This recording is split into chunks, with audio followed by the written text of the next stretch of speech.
Dad. It is Wednesday evening, getting ready to start tack welding this panel.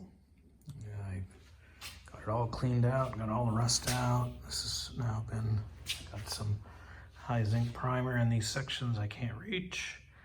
And then I'll go, I've done the same along the flange for the panel. What I ended up doing is I ended up running the panels along on the bead roller to give you a stretch along the place where I want to fold this over. And so I've just left it the way it is, but that's now ready to fold, and it'll follow that line when it's time to do that. But for now, it's ready to roll, and so I will go ahead and start to tack weld this on here. Make sure everything lines up, and give it a go. Hopefully I don't wreck it. All right, Dad, I'll bring you along. Dad, here I am, starting this process. This is the part that actually takes me the longest time, is to get the tack welding end done, right? So essentially I start at one end and I work my way to the other end, and I'll put in a tack weld here and then go skip a half an inch, and just sort of try to overlap the heat affected zones here. Every time you do one of these tacks though, it shrinks as it cools, it shrinks, and then so it starts to bring this metal and starts to pull it closer and closer together, and eventually you're nice, when you line it up nicely here, it starts to buckle as these things get pulled together. And so then as soon as I see any trace of buckling, then I stop, and then I come back and I stretch every one of these tack welds. Basically I stop and I get a dolly underneath it, and then I gently tap right on top of that tack weld, and that stretches that metal back out. And you just kind of go through here for all these until you just start to see space come up again here. As the space, just so that they're loose again, then I'll stop. I'll just stop stretching my tacks, and then I'll go back in and I'll put in a few more. I find that these little kitchen magnets are a great way to hold these panels together. You can slide them up and down. You just can't get them too close to the weld, because when the magnet gets hot, these are those neodymium magnets. And when that magnet gets hot, it just demagnetizes. So anyways, I'm going to keep doing this until I'm tired, but basically I will just sort of keep tacking this along and just really slowly, so that I don't get anything too out of whack. And then once that's done, it never really heats up very far. You can see that the heat affected zone is very, very small. And then once it's all done and I'm happy with it, then I'll go ahead and do stretches, and then all the planishing and stuff starts. But for now, this is the slow part. It'll probably take me at least a good hour to work my way across here.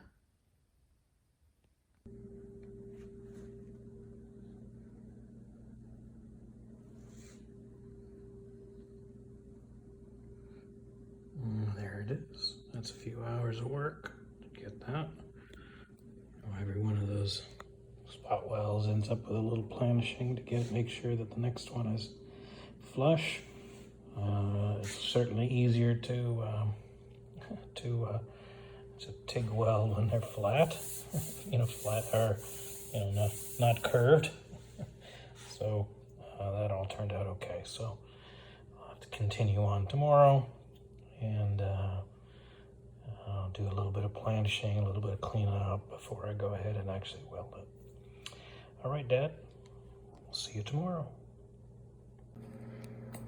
Howdy, Dad. Came out here today and start the welding process on this. What I've done, just cleaned up the heat affected zones here, and I just sort of knocked off the top of those tacks. You can see it's pretty smooth here. It was just a bit bigger of a gap here, and that's what you can see there. But the rest of this came out pretty well. So there's a couple schools of thoughts of TIG welding on this type of sheet metal that you want to minimize warpage and such. You can sort of like do an inch, skip 3, do an inch, skip 3, do an inch, and so that the heat doesn't build up too much. Then you come back, let it cool down. The other school of thought is to just come across and just do one quick all the way across here. The whole thing is going to be warped no matter what you do. The thinking is that if you come across here and do one swoop, one fell swoop here, you get an equal amount of warpage across, and then it's easier to planish out the distortion that happens as a result of that. That's all fine and dandy, but I just don't have the coordination to hold a wire and then feed it all the way across without pausing. So I just go by the 1 inch, 3 inch, 1 inch, 3 inch or so, which means that you end up going through about 4 passes all the way across. And so that's what I will do here. And you can see that the fit on here is almost good enough that I could contemplate just doing a fusion weld where I don't use filler. But usually I just have a hard time seeing this line. And so it's all about seeing for me. I just can't see well enough to, that little faint little line there is hard to pick up on my helmet. So I'll go through here with a filler rod and just build up a line across here, and then I will just knock that back and then planish. It'll come out pretty well. I'm pretty confident of that. Anyway, so I will go ahead and get started, and I'll bring you along after make a little progress. All right, here's my inch and skip. You can see I'm using very little filler material. And so I'm using sort of the thinnest MIG wire I got. And so it's all you need. I'll need a little bit more in here because of the holes, but because of the gap, but all this is going to go by very straightforwardly. You can feel just even these little, you can feel the panel buckling as it's heating and cooling and heating and cooling. And so it doesn't take very much for these things to distort. So I will let this cool down, and then I'll do another run, and eventually I'll make my way all the way across, and then just start slowly working that panel back up and get rid of all the excess material. And it'll turn out good. So in this section here, this was the one where the fit wasn't so good. I use 035 wire, which helps to just fill in a little better. Everything else I'm just using 024, which is one of the thinner ones. And so I'll just keep working my way down here. You can see how I'm doing an inch and skipping. So it's all coming together okay. Here you can see the distortion that happens. You just sort of see this big wave across here. This depression here is from the fact that I haven't welded here, and then another one from I haven't welded here. And so you can just so easily how these distortions happen. Hopefully this goes according to plan. All that will be gone when I'm done. Okay, there it is, all done.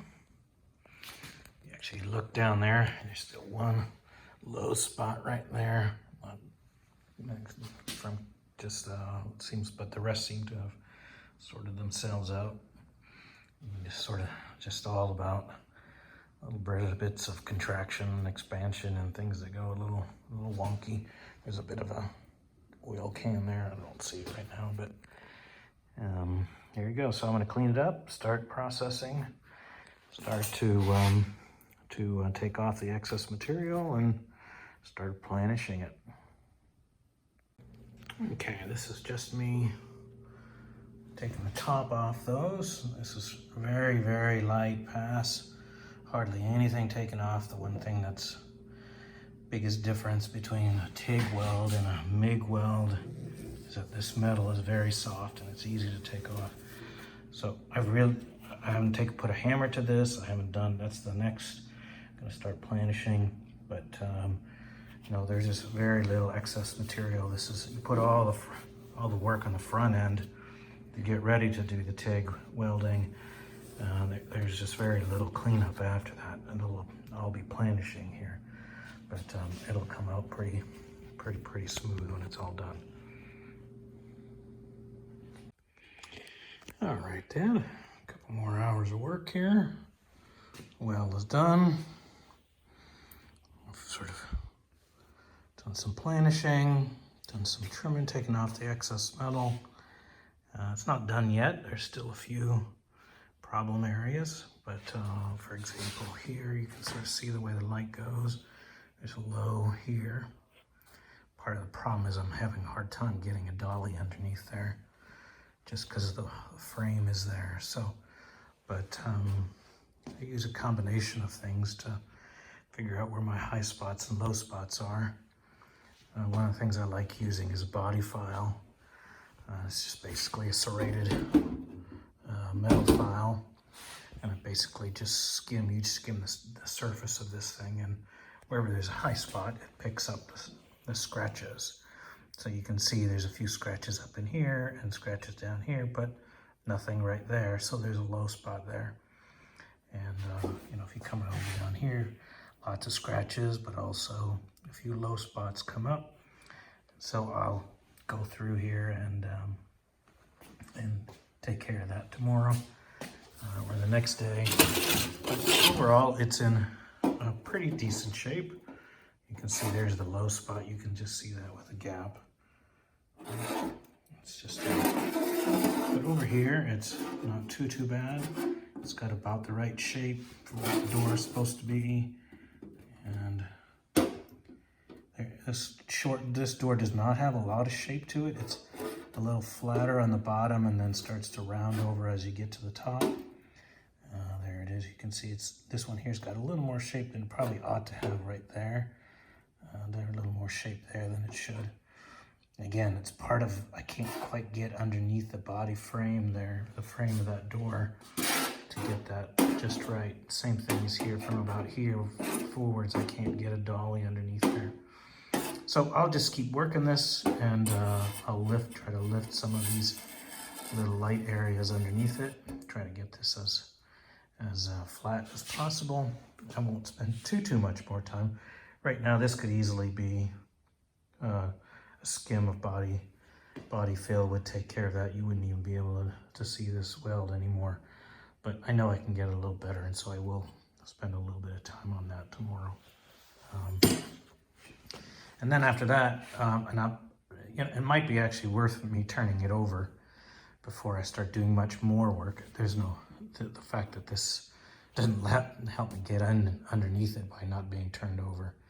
But it will at least, you know, when I turn this over, it'll stretch on this metal some. And so that'll probably drop the curvature here and the curvature here down. So that shape, this hollow will get worse. So I need to get this up.